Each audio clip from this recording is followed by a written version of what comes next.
Welcome back to the dating videos, and let me start by saying I'm sorry for the background noise. I have a heater going. It's September. It's I think 70, maybe even 80 something outside. I'm in a tank top, crop top, and I don't want to touch my AC because it broke a couple months ago and I don't want to change it till it's winter time. So that's where I'm at. That's what we're looking at right now. But that's beside the point. We are back with the dating content. So I was thinking I would still share some thoughts. It's been a while since my last one in the series. But I was like, just because I'm dating somebody. Oh, where's our ring? Where's our ring? Where's my ring? 1 second. Whew, okay, much better. It feels a lot better. I thought I lost it for good. I was like, ugh. It's a promise ring. It's not the same as an engagement ring or a wedding ring, but it means a lot to me, and I like to wear it. I just had to wash my hands in the sink. Obviously, that's where you wash your hands. Okay, anyway, don't want this to be too rambly. Let's just dive on in and get right into it. So, dating advice and lessons learned. Let's talk. So, if I look back on my promiscuous days, I wasn't picky. I wasn't careful. I sometimes wasn't safe. And I could have been hurt. Something could have happened. Something could have gone wrong. Thankfully, I was protected. I was kept safe. But casual sex was very damaging to me. Not only the safety issue, how I wasn't that safe or careful, but I'm talking like putting myself in a situation where I was going to feel used and like a sex toy. And I hope my makeup's not crazy. Anyway, so really look at yourself and see if you're okay with treating yourself like an object. And that sounds so serious when you say it like that, but that is kind of what it is. It is what it is. And casual sex can be really fun and seem really flirty and like a good time, but to me it was very damaging, and I would always leave feeling worse than when I arrived. So that's something. I'm finally ready to settle down. I've never truly felt that with anybody. I've been serious with a couple people in the past, but my boyfriend Nate and I right now are so serious, and I'm talking all across the board, like with each other, with the future, with kids, with the life together, and it feels really, really good. Um, if I've learned, let's see. Oh, if I had learned about sex from my parents, I feel like I would have made different and better decisions in my sex life. That's very true. There was no sex ed. I remember in school, I remember the last year of elementary school, so 5th grade in Washington State, they had the classes go girls and boys where they're separated, and they would watch a video and have teachers explain some things to them. But it was never to the degree that we needed, I felt. And then I think again the next year, 6th grade, the first year of middle school in Washington again, they did the same kind of video, just a little bit more in depth, but it wasn't very helpful in my personal opinion. I wanted more, and I wanted to learn more, to know more about myself and my body. And my parents never told us the talk, and they never told us kids the talk when I was growing up. I learned where babies came from on the bus by a 5th grader when I was a 3rd grader at the time. That's how I found out where kids were from. Babies were made, you know. So that was bothersome to me, that my own parents never gave me an educated discussion where I could feel informed, where I could ask questions, where I could have some form of knowledge and a base.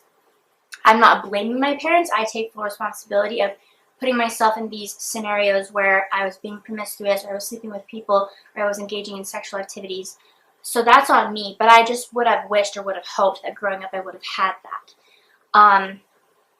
I've been so burned in love. I should make that a song. Yeah, I wear my heart on my sleeve. I have a heart of gold. It's a very heavy thing. I talked to my friend about this, and I was like, that needs to be a song or a poem as well. Like, my heart is a very heavy thing because it's made of gold. It's a heart of gold. I love hard, and I love deep, and I love sincerely, deliberately, intentionally, and I'm very detailed in it. Like, I give it my all, and I've been very burned in love in the past, and I'm at the point where if Nate and I broke up, I would be okay, because I still love hard, and I still love the same, but I don't get offended as easily, and I can move on pretty quickly, I found, with the past few years. And it's just a coping mechanism where I blank out my feelings, which is very unhealthy to do. I'm not saying you should do that, but I've just been so burnt by love in the past. It's just the way that I cope and the way that I handle the future as well. Rather take the risk than not try. So that's another thought that I have.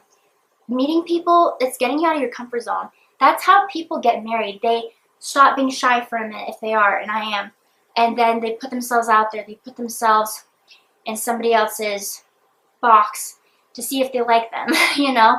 And that's a very hard thing to do, but I'd rather take the risk than not try. And my boyfriend Nate, we met on Tinder, of course, and we just hit it off straight away, and we've been dating for now 6 months. We just got to our 6 months actually this last Tuesday of last week, so the 16th of September. And it has been a bliss 6 months, and it's so healthy and fun, and it feels really, really good. Easier to break up. I'm not going to apologize. He's texting me. He's just asking about the new kitten. He's just asking if I'll head over to his place to check on it soon.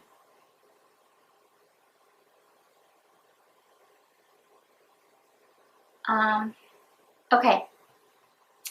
So, if you don't love the person, break up with them. Like, I had an ex-boyfriend. This was my previous ex-boyfriend. I loved him a lot. We were very different, and I loved him a lot. And he never said I love you back when I confessed my love for him before he left to go back to Alaska, where he's from, where he wants to live. That's a part of why we broke up. I can't handle Alaska. It's not in my nature to live there. I can't do that to myself. I think it's too isolated and it's too different. I can't do that. And plus I also broke up with him because he didn't love me back, and I didn't let that bother me to the degree that it could have, but it bothered me enough to where I was like, okay, I can't move there for you if you don't love me, you know? So you need to weigh things out. Like, if you don't love them or they don't love you, or that love is dying or it was never there, it may just be easier to break up. Let me turn this phone on, okay. Fear of rejection is huge, but just face it. I face so many fears. Like, for example, church, totally not what we're talking about, but something else is the example of me going back to church. And I'm not a perfect saint. I'm really hard on myself, and I want to do a good job at everything. And I have social anxiety, and it makes social situations very hard for me sometimes, especially new ones where I'm not accustomed to it or comfortable around it yet. And so there's that fear of rejection there. But I don't regret going. I would regret not going. And that's like with dating too. You just get over that fear. And fear of rejection with church, like where I reject myself for not being a good saint, that's what I mean. Some other things, some were flings and things, and that's fine. You don't have to be serious. You can just have fun. But just do it safely is what I would say. I'm not going to preach at you and be your mom or your grandma, but I would just say to be careful, I would say. Light love and deep love and real love, they're very different things.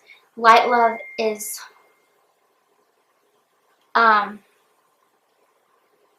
it's very different. Light love is casual and comfortable and safe, and deep love is deep-rooted, and it means more, it says more, and it demands more also.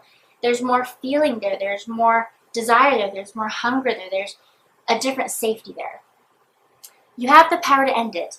You do. Some people come from a place of shyness, abuse, trauma, whatever it may be, in your way, or what you think is in your way of you ending the relationship with this person. You have the right to end it. You have the power to end it. You can leave at any time. That's very empowering. And if you need help getting out, please get help.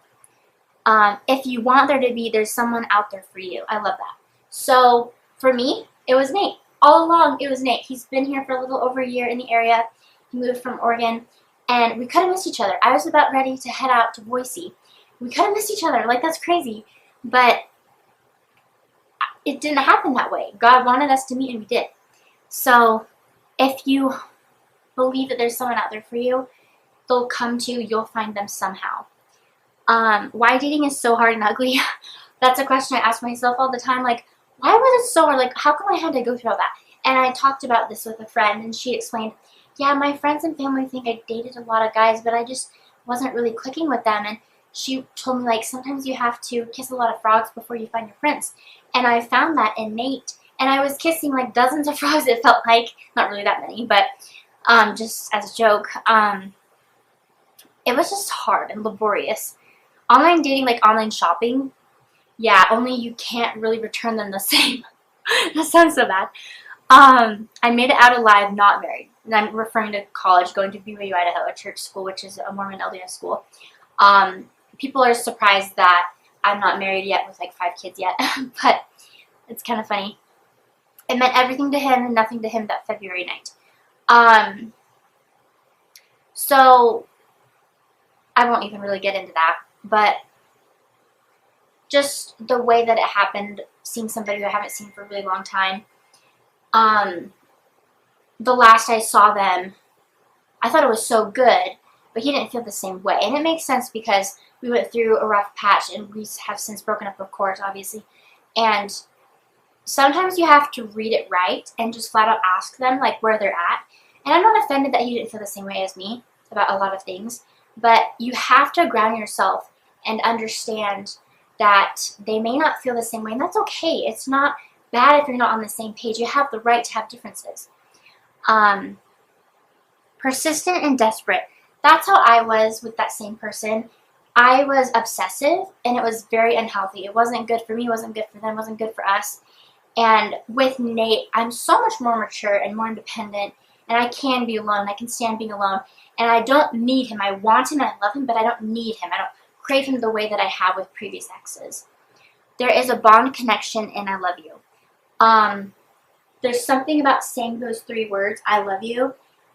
Even love you casually, like love you, but like I love you, seeing the I in there, saying the I in there, like that means so much more. It is very direct, it is very specific, it is very you. It is completely, I love you, I see you, I honor you, I praise you. It's everything positive and light. It's beautiful. If they see red flags, look out for them too. So some people may say who they are, and you should believe them. There's a quote that's saying, like, if someone shows you who they are, believe them. Sad thing I saw on Tinder was a guy say boo. Why did I say boo? Oh, he had heart failure. He was talking about heart failure.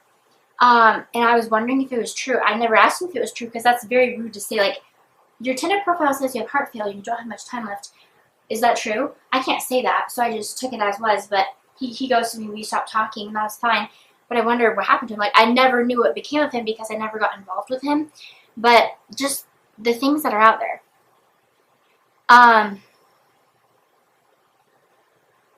Boyfriend want to get back together, cop out, or not ready to date, cop out.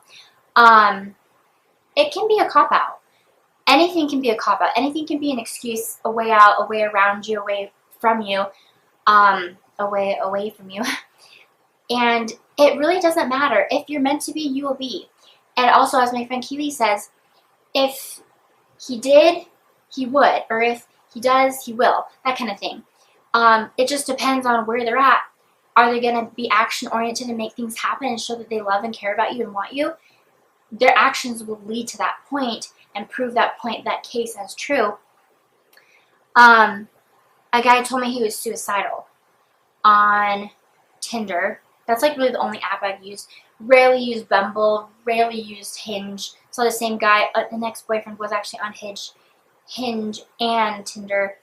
But again, the things that people say on there is kind of crazy. He told me he was suicidal, and I was like, I don't know you well enough. I don't think I can personally help you in this. Please get help. You never know what you're going to stumble across on there. Like, there's people all across the board going through all kinds of things, and some were very vulnerable, I found. I loved him a stupid, crazy, dangerous amount. And that's referring to a previous ex a few years ago that lasted a few years.